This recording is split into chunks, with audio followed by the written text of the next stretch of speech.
Alright guys, today we're going to be talking about the MeshPro RDA by DigiFlavor. We go down to a build on it, just throw some, real quick, simple. Then we'll come back up, give it a few vapes and see pros, cons, price. Like I said, I've been using this probably a year, close to a year now. It's a really great RDA for the price point. But yeah, let's check it out and go down and give it an up close and personal. See what you guys think. Alright guys, so here's the packaging on the DigiFlavor MeshPro RDA. The back, got the features: postless clamp deck for easy building, compatible with both mesh wires and standard coils.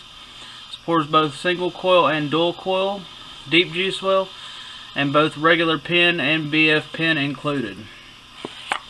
What you're going to get in the box is 510 adapter, your RDA.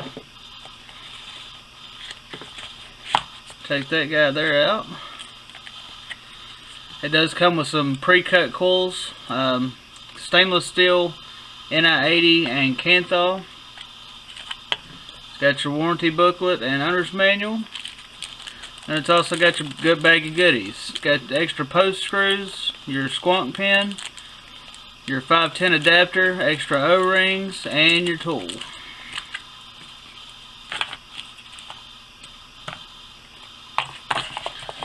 And once you get to the atomizer, it's gonna have, let me stiff. It stays stiff too. It does have your Goon style 810 tip on it. Airflow. Adjusts from one side to the other.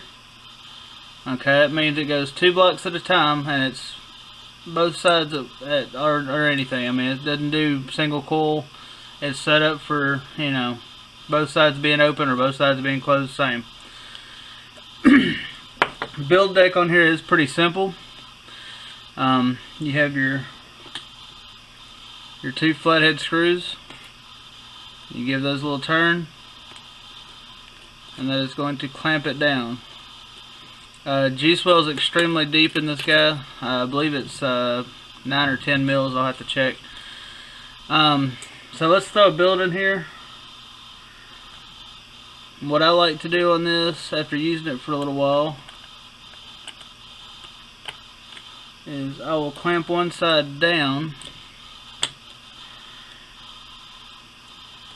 get my cotton.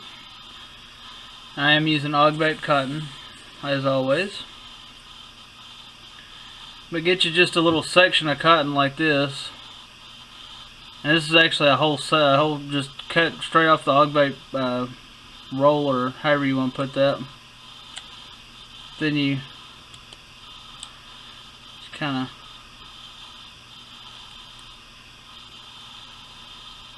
fold that down in there. The other hand, tighten up that screw. Now we're just going to take and thin this cotton out a little bit right here.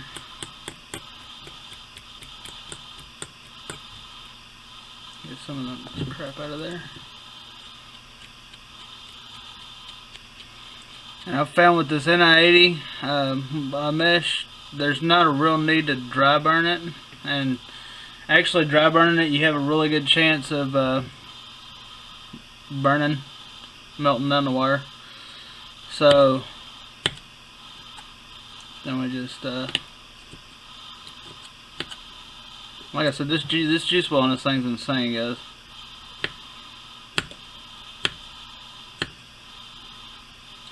Really nice machine work, really clean. I've been using this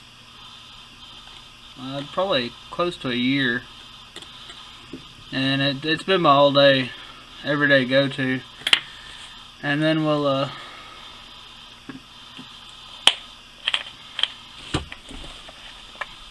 pre-soak this cotton.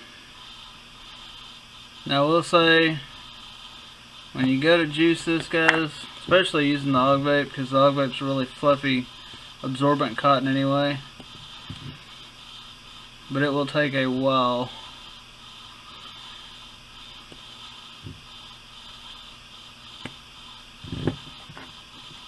To get it all nice and soaked.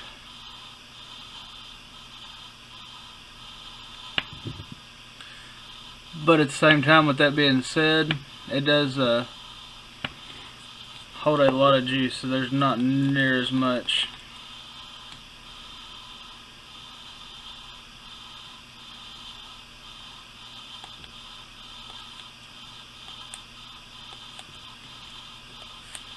And that's a 0.12 at 70 watts.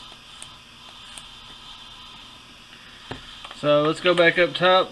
We'll give some pros, some cons. To give this thing a little hit and see what she does. Alright guys, so throw a build in it. Got it juiced up, ready to go. I've got about half the airflow closed off because I find it's too much airflow for me. 70 watts, it's a 0.12 ohm build, NI80 mesh. And yeah guys, even right off the first couple pulls off this, the flavor is just phenomenal.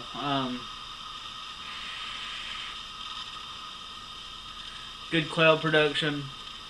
I've been really impressed with it. I've been using it for close to a year now.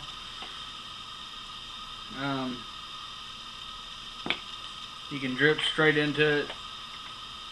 You can take probably 20 to 30 hits between juicing, depending on how you wick it, obviously.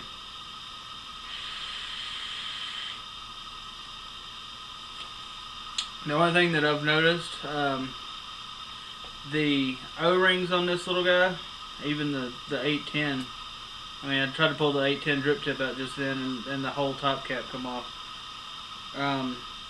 So even once it's broke in good, it's still really, really tight. Those have gotten to where they're fairly easy to come on and off.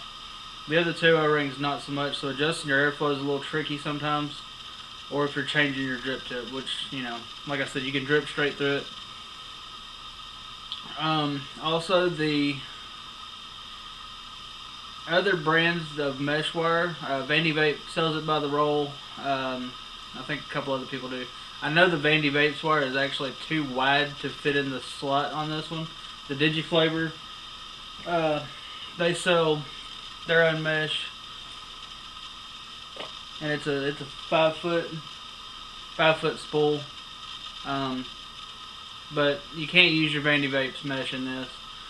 The only other thing, pros, is really deep juice well.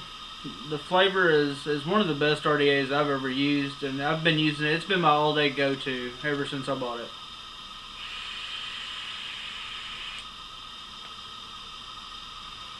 Really easy to build, quick to throw a build, new build, wick, whatever. I noticed my vpro.com had them, I think, for $30.99, so they haven't really dropped any in price. But in my opinion, they're well worth it. The coloring on this one, if you can tell, it's blue, but you can see right there where it rubs on my pocket some. It does fade after a lot of use. So that'd be about the only other con I'd have on it.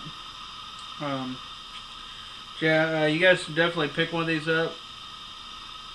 Someone that's new to vaping, this would be an easy to build, easy to learn how to adjust ohms and without the wrapping of coils and all that, obviously. I did not care for this as a squonker also. I used it on my pulse for a couple of days, and it didn't seem to juice right for me, and it may have just been how I had it wicked or something, but it didn't seem to work, and I may play with it again and see if I can get it to work right, but so far, yeah. I forgot to mention it is a 24mm Addy. So on the Voopoo drags, you do just have this real slight. I mean, it's maybe 0.5 millimeter or a millimeter, but it does overhang on both sides and the end. So you need to make sure whatever you're using it on, you can fit a 24mm Addy.